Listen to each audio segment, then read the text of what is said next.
بسم اللہ الرحمن الرحیم۔ السلام علیکم ورحمۃ اللہ وبرکاتہ۔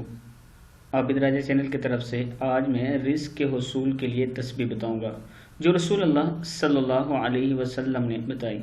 اس سے پہلے میں اپنے تمام دوستوں سے گزارش کروں گا کہ اس چینل کو آپ نے سبسکرائب کرنا ہے تاکہ ڈیلی آپ دوستوں تک ایسی اچھی ویڈیو پہنچ سکے۔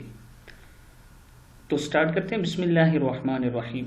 نبی اکرم صلی اللہ علیہ وسلم نے فرمایا، اللہ کے نبی نوح علیہ السلام کی وفات کا وقت جب قریب آیا تو انہوں نے اپنے بیٹے سے فرمایا، سبحان اللہ و بحمدہ، پاک ہے اللہ اپنی تعریف کے ساتھ کا ورد کرتے رہنا کہ ہر چیز کی نماز ہے اور اس کے ذریعے مخلوق کو رزق ملتا ہے۔ یہ کتاب کا حوالہ موجود ہے، یعنی اگر آپ یہ تسبیح کرتے رہیں گے تو آپ کو زیادہ سے زیادہ رزق ملے گا۔ سبحان اللہ و بحمدہ، کیا پڑھنا ہے؟ سبحان اللہ و بحمدہ۔ زیادہ سے زیادہ یہ تسبیح پڑھا کرے دن رات، انشاءاللہ آپ کے رزق میں اضافہ ہوگا۔